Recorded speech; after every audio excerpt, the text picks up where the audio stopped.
আজি আমাৰ সকলৰ কাৰণে এটা গৌৰৱৰ দিন। আজি অসম বিধানসভাৰ চৌহদত আমি প্ৰাচীন অসমৰ এটা চিন হিচাপে 10th centuryৰ এটা ইয়াত পাথৰৰ মনোলিথ স্থাপন কৰিছোঁ, যিটো সাৰ্ভে অফ ইণ্ডিয়াৰ ৰেকৰ্ড মতে সেয়া কছাৰীসকলৰ সময়ৰ ৰজায়ে এইটো কনষ্ট্ৰাকশ্যন কৰিছিলে। আৰু এটা আমি যিটো মহাভাৰতৰ সময়ৰ পৰা সকলোৰে জনাজাত যি কামাখ্যা আমাৰ মন্দিৰ আছে, এই কামাখ্যা মন্দিৰৰ এটা আৰ্কিটেকচাৰেল ডিজাইন থকা ষ্ট্ৰাকচাৰ, আৰু সেই ষ্ট্ৰাকচাৰটো আমি মনোলিথ হিচাপে কৰি ফালে আজি ইয়াত স্থাপন কৰিছোঁ, যিটোৰ দ্বাৰা আমাৰ অসমৰ প্ৰাচীন সভ্যতা সংস্কৃতি এই বিষয়ে মানুহে সহজে অনুধাৱন কৰিব পাৰিব। আমি সদায় অসমৰ ইতিহাস, অসমৰ সভ্যতা সেইবোৰৰ ওপৰত চৰ্চা কৰোঁ, আৰু যিমান পাৰোঁ আমি চেষ্টা কৰিছোঁ যে অসমখনৰ পৰিচয় আমি সভ্য সমাজৰ মাজত আমি গৌৰৱেৰে যাহাতে আমাৰ ইতিহাসক লৈ ফালে যেতিয়ালৈকে আমাৰ বুৰঞ্জীয়ে ঢুকি পাইছে তেতিয়ালৈকেৰ পৰা যাহাতে আমি উপস্থাপন কৰিব পাৰোঁ। এতিয়ালৈকে আমি অকল আহোম বুৰঞ্জীক লৈয়ে অসমৰ পৰিচয়, আৰু সদায় আমি চেষ্টা কৰি আছোঁ আহোমৰ সময়ত অৰ্থাৎ 12 চেঞ্চুৰীৰ পৰা যিবোৰ অসমত বিভিন্ন ধৰণৰ আমাৰ ঐতিহাসিক স্থান আছে, স্মৰণীয় আছে, এইবিলাক আমি কেনেকৈ ৰক্ষণাবেক্ষণ কৰিব পাৰোঁ, আৰু অসমৰ গৌৰৱ কথাবোৰ আমি কেনেকৈ মানুহৰ মাজত প্ৰচাৰ কৰিব পাৰোঁ, দাঙি ধৰিব পাৰোঁ। কিন্তু আহোমৰ আগতেও এই অসমত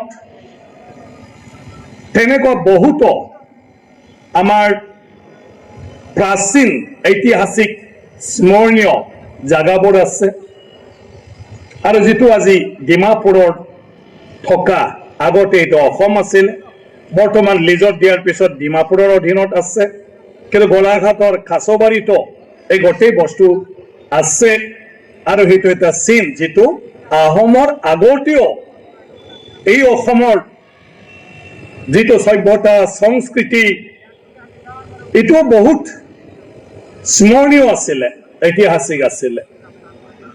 ইয়াৰ আগতেও মহাভাৰতৰ সময়ত যিবোৰ কথা উল্লেখ কৰিছে, আজি বানাসুৰৰ কথা, যি বানাসুৰৰ প্ৰাগজ্যোতিষপুৰ তেজপুৰ এটা ঐতিহাসিক স্থান, আৰু য'ত মহাভাৰতৰ উল্লেখ কৰা হৰিহৰৰ যুদ্ধ শিৱ আৰু শ্ৰীকৃষ্ণৰ লগত হৈছিলে বানাসুৰৰ কাৰণে, উষা অনিৰুদ্ধৰ মিলনক লৈ ফালে, আৰু ইয়াৰ জীৱিত প্ৰমাণবিলাক এতিয়াও তাত আছে, যিটো অসম চৰকাৰৰ পৰা তাত চিত্ৰলেখা পাৰ্কত এই বস্তুবোৰ ডিছপ্লে কৰি থোৱা হৈছে। এয়া 5000 6000 মহাভাৰতৰ সময়ৰ কথা, সময়ৰ সেইবোৰ সভ্যতা সংস্কৃতিৰ এটা চিন।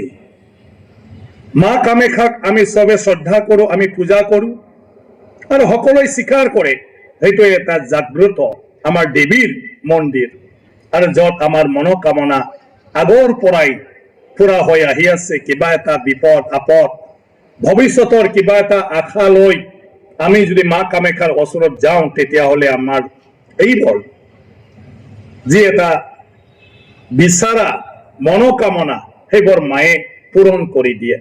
আৰু মা কামাখ্যাৰ ইতিহাস মহাভাৰতৰ নৰকাসুৰৰ লগত সম্পৰ্ক, নৰকাসুৰৰ লগতে, কাৰণ নৰকাসুৰে তাতে মা কামাখ্যা দেৱীক তেতিয়া পূজা কৰিছিল। নৰকাসুৰৰ ইতিহাস, যাক অসুৰ কৰা হৈছে, দানৱ কোৱা হৈছে, কিন্তু তেওঁ অসমৰে আছিলে, আৰু সেই কামাখ্যাৰ লগত জড়িত আছিলে, আৰু তেওঁৱে কামাখ্যা মা দেৱীক পূজা কৰা আৰম্ভণি কৰিছিলে। ইয়াৰ পিছত আজিৰ নতুন প্ৰজন্ম আমিও মা কামাখ্যাক দেৱী হিচাপে আমি পূজা কৰি আছো। এই নৰকাসুৰৰে পুত্ৰ ভগদত্ত কুৰুক্ষেত্ৰত গৈ ফালে কৌৰৱৰ লগত হৈ ফালে যুদ্ধ কৰিছিলে। এই নৰকাসুৰৰ সময়তে মুৰা নামৰ বীৰ আছিলে, যাক যদিও নৰকাসুৰৰ বন্ধু আছিল তথাপিও তাৰ সেনাপতি বুলি কোৱা হৈছিল। যেতিয়া শ্ৰীকৃষ্ণই ইয়াত আহি নৰকাসুৰক বধ কৰিব আহিছিল তেতিয়া মুৰায়ে নৰকাসুৰক প্ৰটেকশ্যন দিছিল, ৰক্ষণাবেক্ষণ দিছিল, আৰু তাৰ পিছত শ্ৰীকৃষ্ণৰ হাতত বধ হৈছিলে। আৰু তাৰ পৰা মুৰাক বধ কৰাৰ কাৰণে শ্ৰীকৃষ্ণই মুৰাৰী উপাধি পাইছিলে। নৰকাসুৰক শ্ৰীকৃষ্ণই ব্ৰহ্মাৰ আদেশত তাৰ যি অত্যাচাৰ অন্যায় সেইবিলাকৰ কাৰণে বধ কৰিব খুজিছিলে, প্ৰথম অৱস্থাত পৰা নাছিল। যেতিয়া তেওঁ পুনৰ ঘূৰি যাবলগীয়া হল নৰকাসুৰৰ লগত যুদ্ধত হাৰি, তেতিয়া তেওঁৰ ঘাওবিলাক দেখি, যিটো ইনজুৰ বডি, এইটো দেখি সত্যভামাই খং উঠি পালে। তেতিয়া কৈছিলে যে নৰকাসুৰৰ অত্যাচাৰ বেছি হৈ গল, সি মৰিবই লাগিব, তাক মাৰিবই লাগিব। আৰু সেই হিচাপেহে এই অসমৰ এজন বীৰ পুৰুষ, সি যিয়ে নহওক কেলৈ তাৰ স্বভাৱ অলপমান বেছি অহংকাৰ আছিল যদিও সি অসমৰ এজন বীৰ আছিলে। সত্যভামা নৰকাসুৰৰ মাক ভূমি দেৱীৰ নতুন জন্ম আছিলে, অৱতাৰিত ৰূপ আছিলে। যেনেকৈ বিষ্ণু দেৱতাৰ অৱতাৰী শ্ৰীকৃষ্ণ আৰু সত্যভামা আছিলে ভূমি দেৱীৰ অৱতাৰী। তো ভূমি দেৱীয়ে নৰকাসুৰৰ কাৰণে ব্ৰহ্মাক আশীৰ্বাদ বিচাৰিছিলে যে নৰকাসুৰ কেতিয়াও কাৰো লগত হাৰিব নালাগে, মৰিব নালাগে। আৰু ব্ৰহ্মাই তেতিয়া দেৱীক কৈছিলে যে দেৱী তোমাৰ মনোকামনা পূৰণ হব, যেতিয়ালৈকে তুমি নিবিচাৰে তেতিয়ালৈকে নৰকাসুৰ একো নহয়। আৰু সেই হিচাপে নৰকাসুৰে বহু বছৰ জীয়াই থাকিল আৰু ভূমি দেৱী মাজতে নাইকিয়া হৈ গল। আৰু সত্যভামাৰ ৰূপত মহাভাৰতৰ সেইটো সময়ত পুনৰ অৱতাৰিত হল। আৰু যেতিয়া সেইকাৰণে কোনেও নৰকাসুৰক বধ কৰিব পৰা নাছিল, দেৱতাসকলেও পৰা নাছিল। সেইটো দেৱতা স্বৰ্গক আক্ৰমণ কৰি ইন্দ্ৰৰ ছাতি, সোণাৰ ছাতি গুৱাহাটীত আনিছিলে। দেৱতাসকলৰ দেৱীৰ কাণৰ সোণা খাৰু কাঢ়ি ফালে ইয়াত আনিছিলে। বিভিন্ন ঠাইৰ পৰা 16,000 মহিলাসকলক, ছোৱালীসকলক দাসী বনাই ৰাখিছিলে নৰকাসুৰে। কোনেও একো কৰিব পৰা নাছিল, কাৰণ ব্ৰহ্মাৰ বৰদান আছিলে। কিন্তু যিদিনা সত্যভামাই কলে যে সি মৰিব লাগিব, তাক মাৰিবই লাগিব, সি যিহেতু তাৰ মাক ভূমি দেৱী আছিলে, তাৰ কাৰণে নেক্সটত শ্ৰীকৃষ্ণই যেতিয়া আহিলে শ্ৰীকৃষ্ণই তাক মাৰিব পাৰিলে, কাৰণ তাৰ মাকে বিচাৰিছে যে সি এতিয়া মৰিব লাগে। ইয়াৰ পিছত 16,000 এই দাসীসকলে মুক্ত হৈ গল। আৰু যেতিয়া মুক্ত হল চবে শ্ৰীকৃষ্ণক ধৰিলে, প্ৰভু তুমি তো আমাক বচাইছা, কিন্তু আমাকতো খুৱাই বই ৰাখিছিলে নৰকাসুৰ, এতিয়া আমি ক'ত যাম? শ্ৰীকৃষ্ণই কৈছে চবে নিজৰ ঘৰত যাওক, এতিয়া আজাদ হল। কিন্তু সিহঁতে কৈছে তই ইমান সহজত কৈছা, আমাক এতিয়া সমাজে গ্ৰহণ কৰিব না আমাৰ পৰিয়ালে গ্ৰহণ কৰিব? আৰু তেতিয়াই শ্ৰীকৃষ্ণই উপায় নাপাই কৈছিলে, যোৱা তোমালোকে চবে মোৰ পত্নী বুলি কৈ লোৱা, তোমাক কোনেও একো নকয়, তোমালোকক কোনেও বেজ্জতি নকৰে। আৰু সেই হিচাপে এই দাসীসকলে নিজকে শ্ৰীকৃষ্ণৰ পত্নী বুলি পৰিচয় দিয়াৰ পিছত সিহঁতক গোপিনী হিচাপে আমি জানো, যেহেতু শ্ৰীকৃষ্ণৰ 16,000 গোপিনী তাৰ পত্নীৰ বাদেও আছিলে। এই ঘটনা আমাৰ গুৱাহাটীৰ ঘটনা, আমাৰ কামৰূপৰ ঘটনা, এইটো অসমৰ ঘটনা। মুৰাক হত্যা কৰাৰ পিছত যেতিয়া তেওঁৰ ছোৱালী মুৰব্বী অকলশৰীয়া হৈ গল, তেতিয়া ঘটোৎকচৰ লগত মৌৰবীক বিয়া দিয়া হল গুৱাহাটীত। আৰু মৌৰবীয়ে ঘটোৎকচৰ লগত বিয়া হোৱাৰ পিছত বাৰবাৰিকৰ জন্ম হল, যিটো বহুত বিখ্যাত বীৰ আছিলে।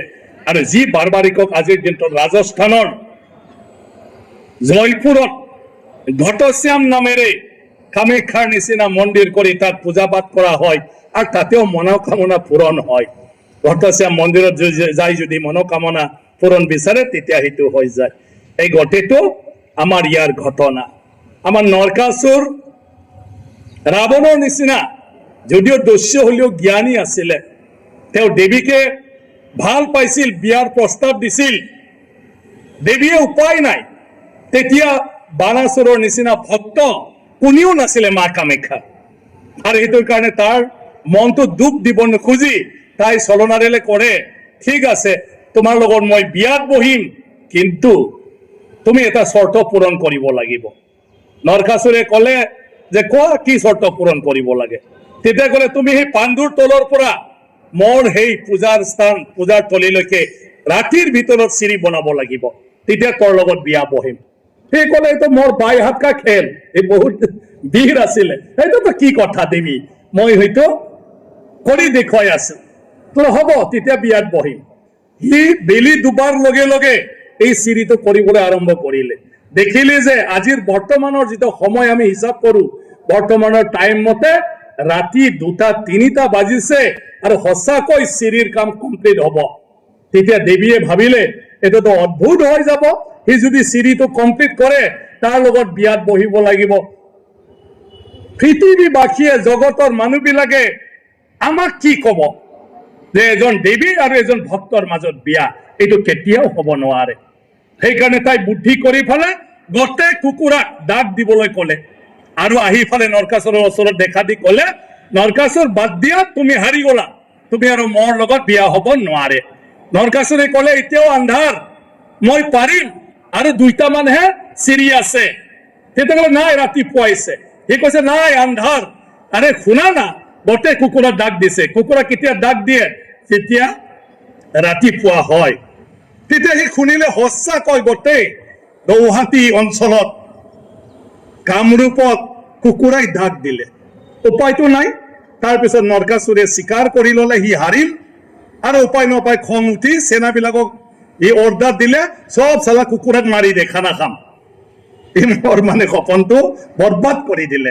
কিন্তু নৰকাসুৰৰ যিমান বেয়া বেয়াকৈ লিখিছে, নৰকাসুৰে দেৱীক হাত নিদিলে। নাই দেৱী মই নামানো বুলি নকলে, সি মানি ললে। কিমান জ্ঞানী আৰু কিমান যুক্তিবাদী হ'ব লাগে নৰকাসুৰ, ইটোৰ পৰা আমি কল্পনা কৰিব পাৰো। তো সেই কাহিনী, এই ইতিহাস এই অসমৰ ভূমিত, আৰু যিটো লৈ আমি ভাৰতীয় মানুহসকলে মহাভাৰতক লৈ ফালে ইয়াৰ সভ্যতা সংস্কৃতিক আমি গৌৰৱ কৰো। আজি বশিষ্ঠ আশ্ৰম আছে, বশিষ্ঠ মণি 7 ঋষিৰ ভিতৰত এজন, আৰু যিজনে ৰামক শিক্ষা দিছিলে। আৰু সেইটো আমাৰ ইয়াত পৰশুৰাম খণ্ডত মাকক হত্যা কৰাৰ পিছত পাপৰ পৰা উদ্ধাৰ পাবলৈ তাৰ হাতত লাগি থকা খুটাৰটো তাৰ পৰা এৰুৱাবলৈ সাধু সন্তৰ কি কয় উপদেশ লৈ ফালে লোহিতত ব্ৰহ্মপুত্ৰত আহি তেওঁ ধুইছিলে। ধোৱাৰ পিছতহে এইটো এৰা পৰিছিলে, তাৰ পাপটো ধুই যোৱাবলৈ, সেইটো আমি চবে জানো। আৰু সেই পবিত্ৰ এই জাগাটো হল আজিৰ পৰশুৰাম খণ্ড। এই ঘটনা ৰামায়ণৰ দিনত অসমত ঘটিছিল। ৰুক্মিণী, ভীষ্মক, এই গোটেইবিলাক। তাৰ বাদেও বিভিন্ন ইতিহাস আছে, ভাস্কৰ বৰ্মনৰ কথা। ইয়াৰ পিছত আমাৰ আছে তেনেকুৱা ধৰণৰে বিভিন্ন জাতি জনগোষ্ঠীৰো তেওঁলোকৰ ইতিহাস, তেওঁলোকৰ মেনুস্ক্ৰিপ্ট নাথাকিলেও বিভিন্ন ধৰণৰ মনোলিথ আছে, বিভিন্ন ধৰণৰ স্কাল্পচাৰ আছে। এই গোটেইবিলাকৰ ইতিহাস বিভিন্ন জাতি জনগোষ্ঠী তাত থাকে। আজি ইয়াত চবেই আহিছে, আৰু ইয়াত আজি যিসকলে আহিছে নিশ্চয় উপলব্ধি কৰিব যে মহাভাৰতৰ সময়ত আমাৰ বানাসুৰ বা নৰকাসুৰ, ভীষ্মক তেওঁলোকৰ সময়ত কিৰাতী বুলি কৈছিলে। নেপালৰ হিষ্ট্ৰীত আমি যদি চাওঁ, তেওঁলোকে আমাৰ মহাভাৰতৰ আমাৰ নৰকাসুৰ বানাসুৰলৈকে তেওঁলোকে কিৰাতী পৰিয়াল হিচাপে এই মানে কথাবিলাক লিখিছে। আৰু তেওঁলোকে ৰায়, লেম্বু, লেপচা, কছাৰী সকলে কিৰাতী আছিলে বুলি কৈছে। আজি ইয়াত ৰায়, লেম্বু, লেপচাও আহিছে, অলপ মাজত অলপ আগত নাচি গল আমাৰ MLA ডাঙৰীয়া আছে, লেম্বু ডাঙৰীয়া, তেওঁলোকে কিৰাতী পৰিয়াল, ইয়াৰ বীৰ। অৱশ্যে আগৰ কথাটো ক'লে আজি অসুৰ ৰাক্ষস বুলি ক'ব লাগিব। আজি বাগুৰুম্বা আমি কিমান ধুনীয়া চাই আছো, কিন্তু বাগুৰুম্বা ৰাক্ষসসকলৰ ডেন্স, এয়া হল অসুৰ সকলৰ ডেন্স। ঐতিহাসিক মানে ইতিহাস লিখা বুৰঞ্জী লিখা মানুহবিলাকে কৈছে এওঁলোকৰ বংশধৰ বিলাক হল এই কছাৰী সকল, এই ডিমাচা সকল, এই বড়ো সকল, এই সোণোৱাল সকল, লালুং সকল, ৰাভা, গাৰো, তেনেকুৱা মানুহবিলাকক কৈছে এওঁলোকে হেনো অসুৰৰ বংশ। যদি অসুৰৰ বংশ হয়, আজিৰ বড়ো ভাষা অসুৰৰ ভাষা যদি বুজি ভুল স্বভাৱ চৰিত্ৰক লৈহে ব্যাখ্যা কৰিছিলে অসুৰ কিন্তু ৰূপবিলাক তেনেকুৱা আজি যিটো মুখাবিলাকত কৰে এনেকুৱা দাঁত ওলোৱা নাছিলে এওঁলোকেও যদি দাঁত ওলোৱা থাকিলে হয় তেজপুৰৰ যিটো ভাঙি যোৱা অট্টালিকা ইয়াৰ আৰ্কিটেকচাৰেল ডিজাইন কৰা মানুহবিলাক তেতিয়া আমাৰ আজিৰ আইআইটিয়ানতকৈ বেছি স্মাৰ্ট আছিলে যিবিলাক বস্তু বনাইছে ৬,০০০ বছৰৰ পিছতো আজিলৈকে একো হোৱা নাই কিন্তু আজিৰ আইআইটিয়ানে কৰা বস্তু কিমান বছৰ থাকিব এইবিলাকক আমি ৰক্ষণাবেক্ষণ দিব পাৰিম না নোৱাৰিম গতিকে বান ৰজাক আমি ভাবো তেওঁৰ দাঁত ওলাইছে তেওঁ বহুত লেতেৰাকৈ থাকে বহুত চুলি আছে তাৰ কিন্তু মইতো ভাবো বান ৰজাৰ দিনত বিউটি পাৰ্লাৰো আছিল যেনেকুৱা ধৰণৰ অট্টালিকা তাত বনোৱা হৈছে যাৰ ভস্ম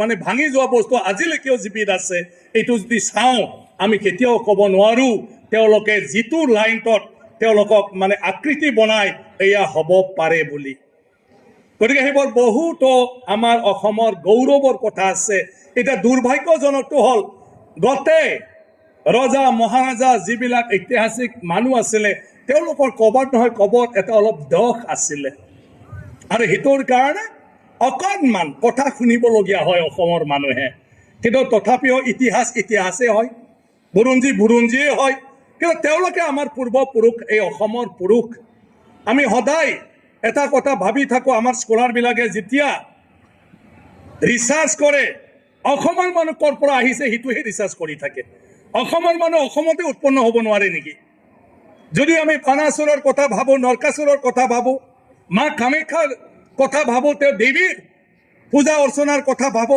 কেতিয়াৰ পৰা সেই অসমত মানৱ সভ্যতা আছে এই মানৱ সভ্যতা কেতিয়াবাৰ পৰাই কিন্তু আমাৰ মাজত সদায় কোন কেতিয়া আহিছে কোন ভাষা কেতিয়াৰ পৰা আহিল কোনেও আজিলৈকে উলিয়াব পৰা নাই আমাৰ মাতৃভাষাবোৰ কেতিয়াৰ পৰা উৎপন্ন হৈছে আজি তাত আৰণাই আগৰৰ নিচিনা যিটো কামাখ্যাৰ ষ্ট্ৰাকচাৰ ইয়াৰ ফুল এইটো আৰণাই নহয় বিধানসভাৰ সন্মুখত থকাটো এইটো হ'ল কামাখ্যা মন্দিৰটো কেতিয়া বনাইছিলে আৰু যদি কোচ ৰাজা নৰনাৰায়ণ চিলাৰায়হঁতৰ দিনত যদি কৰিছে তেতিয়া সেইটো সময়ৰে সেইটো ডিজাইন আছিলে যিটো ভাঙি পৰিছে কিন্তু আমাৰ অসমৰ মহিলাসকলক ধন্যবাদ দিব লাগিব আমি যদিও বুৰঞ্জী লিখা নাই কিন্তু ঐতিহাসিক এইবোৰ যিবোৰ ডিজাইন আছে সেইটো কাপোৰ বোৱাৰ জৰিয়তে তেওঁলোকে ফুল তুলি ফেলে আজি সেইটো মানুহক প্ৰচাৰ কৰিছে আৰু আমাৰ এইবিলাক ডিজাইন আজিলৈকে জীৱিত ৰাখিছে আৰণাইটো যদি আমি কওঁ বড়ো মহিলাক ধন্যবাদ দিব লাগিব তেওঁলোকে বানাসুৰৰ আৰু নৰকাসুৰৰ সময়ত এই কামাখ্যা আৰু তাৰ অগ্নিগিৰিৰ যিবিলাক ডিজাইন আছিলে ষ্ট্ৰাকচাৰ সেইটো কাপোৰত তুলি ফেলে আজিলৈকে জীৱিত ৰাখিছে তেওঁলোকক ধন্যবাদ দিব লাগিব কিন্তু সেইবোৰ এইটো আজিৰ কছাৰীৰ দিনৰ নহয় আহোমৰ দিনৰ নহয় এইটো মহাভাৰত ৰামায়ণৰ দিনৰে বস্তু গতিকে আমি অসম বিধানসভাই চেষ্টা কৰিছোঁ অসম বিধানসভাত অহাৰ লগে লগে অসমৰ ইতিহাস অসমৰ সভ্যতা সংস্কৃতি কেতিয়াৰ পৰা সেইটো যাতে অলপমান জানিব পাৰে গোটেই সেইবোৰ ঐতিহাসিক বস্তুবিলাকৰ আমি এটা গেলাৰী কৰি পেলাই অসম বিধানসভাত বিভিন্ন ৱালত ক'ৰবাত আমি লগাই থ'ব বিচাৰিছোঁ বিভিন্ন ষ্ট্ৰাকচাৰ আমি ইয়াতে আনি থ'ব বিচাৰিছোঁ যাতে মানুহে সোমোৱাৰ লগে লগে কেতিয়াৰ পৰা সেই বস্তু অসমত আছিলে আৰু ক'ত আছে কোনটো ঘটনাৰ লগত জড়িত মহাভাৰত ৰামায়ণ ইয়াৰ পিছত মানে আপোনাৰ কছাৰী যুগৰ ইয়াৰ পিছত আপোনাৰ আহোম যুগৰ এই গোটেই বস্তুবিলাক যাতে ইয়াত ডিসপ্লে হয় বস্তু নাপালেও আমি ফটোটো যাতে সব দি ফালে তাত সৰু সৰু ইনফৰমেশ্যন আমি যাতে দিব পাৰোঁ সেইটোৱে আমাৰ চেষ্টা গতিকে আজিৰ যি মনোলিত মই ভাবোঁ সেইটোৰ দ্বাৰা অসমৰ ইতিহাস মানুহে অলপ হ'লেও গম পাব অলপ হ'লেও বুজি পাব গতিকে সকলোৱে আজি ইয়াত এই ঐতিহাসিক দিনটোত ঐতিহাসিক এটা বস্তুৰ ওপৰত আমি যিটো প্ৰচাৰ কৰিব বিচাৰিছোঁ সংৰক্ষণ কৰিব বিচাৰিছোঁ তাত আপোনালোকে সকলোৱে আহি পেলাই অসম বিধানসভাক সহযোগ কৰাৰ কাৰণে মই ধন্যবাদ জনাইছোঁ